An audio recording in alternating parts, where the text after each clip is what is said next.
Saturday, but I am going into my office because one of my dearest friends and her little girl need a scan. And so I'm going to just pop in and help them out today. So that gave me a chance to do another video. And today I'm going to talk about the emergency use authorization. Hey, I'm Dr. Patty Barch. I'm a traditional naturopath, founder and owner of Naturally Unbridled Wellness and naturallyunbridled.com, where we focus on wellness solutions, not disease management. This is Down the Ridge with Dr. Patty. This is not medical advice. It's for entertainment purposes only. Nothing I say is true. Don't listen to me. All right, look how birds move. There you go. Doves. Okay, so if you recall, the first documented cases of the bug were in December of 2019 in China.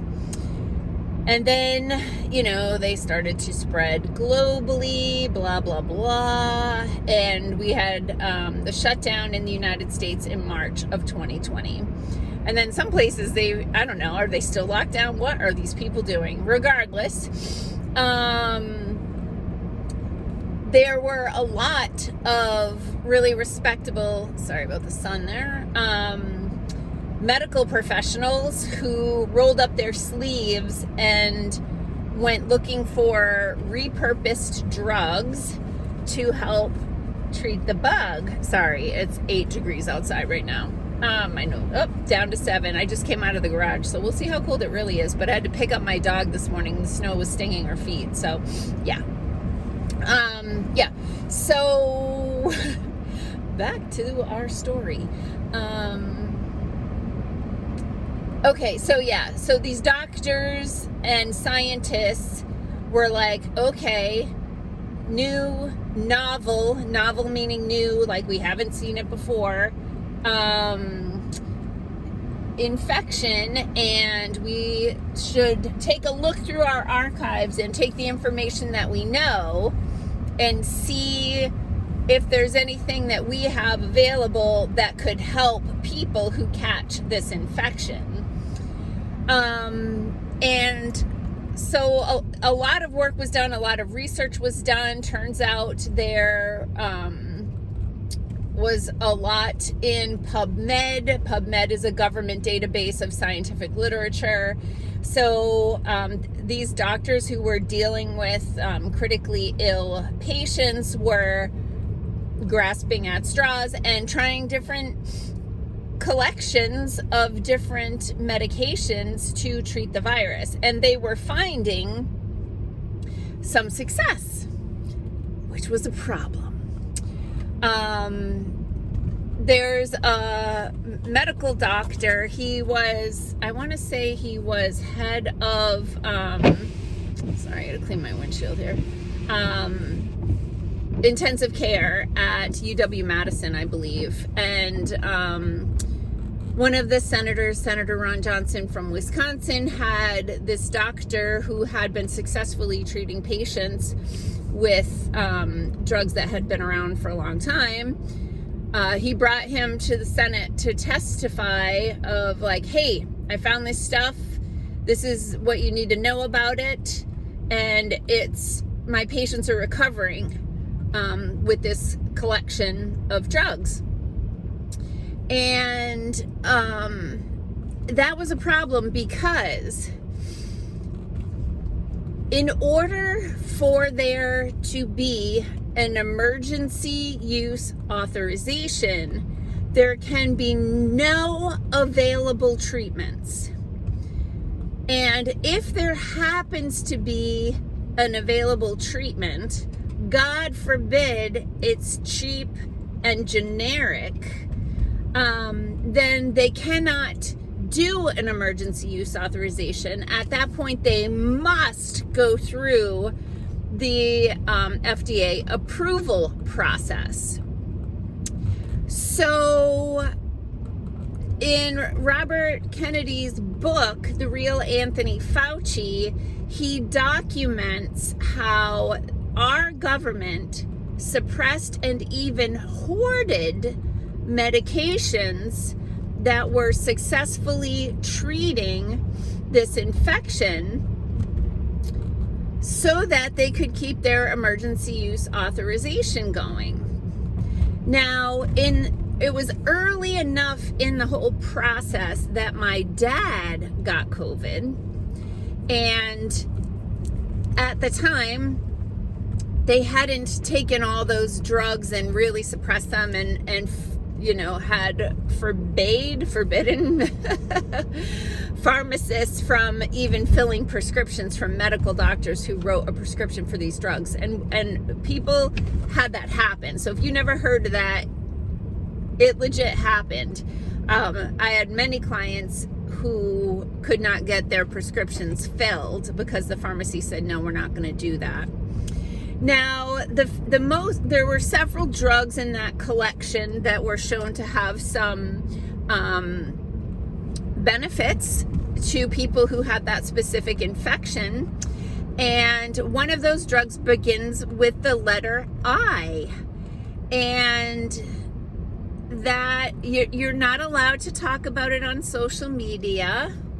And then mech. And a little while later, tin. I, ending in tin, all the things, put the pieces together. Welcome to China, where you don't have freedom of speech anymore.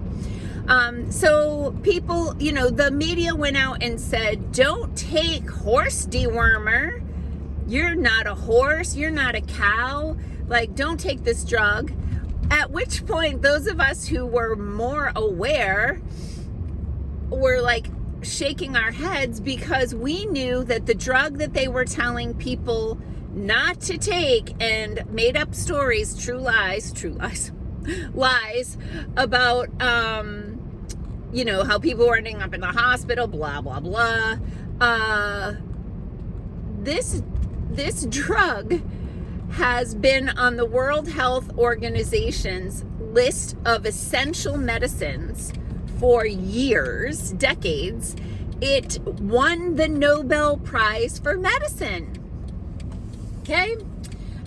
So it's a human medicine, and billions, with a B, billions of doses have been safely administered over the years.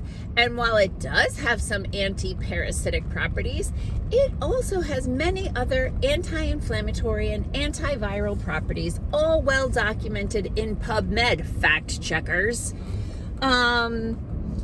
So I will just tell you quickly my dad's story. So my dad got COVID. I know I started it and I got distracted. My dad got COVID in late May of 2021, maybe. See, I don't think it was 2020, but maybe. I don't think so. I think it was 2021. And I had been texting my mom every morning. They live in Tennessee. I live in Minnesota. So I just been checking in, and she kept saying, oh, he's getting worse. He's not eating.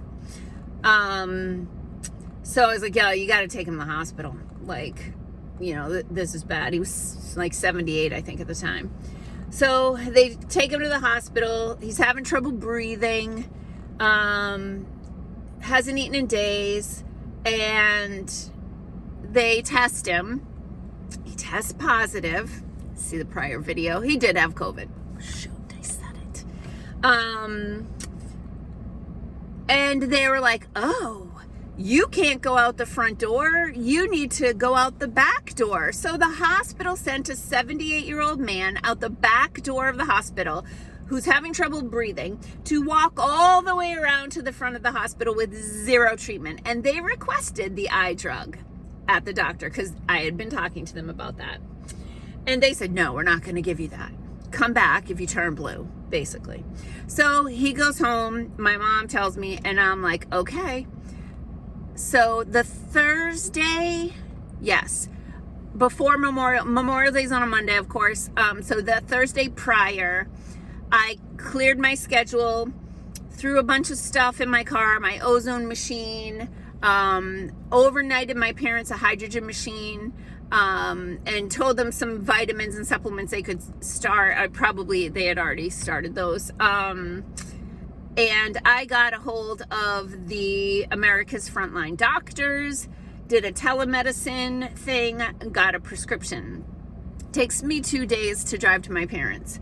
So Friday of Memorial Day weekend, I arrived around 4 in the afternoon. By like later that night, we got a message from the pharmacy that the prescription was ready. It was the eye drug doxycycline, which is an antibiotic, and prednisone, which is a steroid.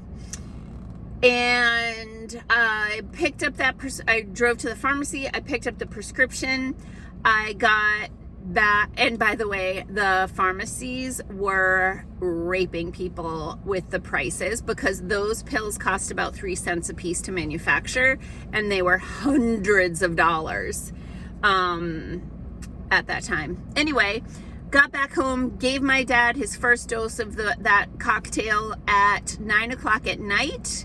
He had been getting worse, hadn't eaten in like 4 or 5 days, and by 11 o'clock the next morning, he asked for a sandwich. And he just got better and better, and I ended up driving home because he was like out of the woods. But had the government embraced those medications, as some other governments did, by the way, I think it was El Salvador, if you tested positive, they gave you those drugs plus vitamin C, maybe vitamin D, maybe melatonin. I can't remember exactly what was in there, but you got a baggie. Here, go home, take these, you'll be fine. And they would be fine. Anyway, if they had promoted those treatments, they would never be allowed to do emergency use authorization, and they would have had to take the 10 years or so for the approval process. More about emergency use authorization and the lack of good manufacturing practices in another video. Peace out, peeps. Have a healthy day.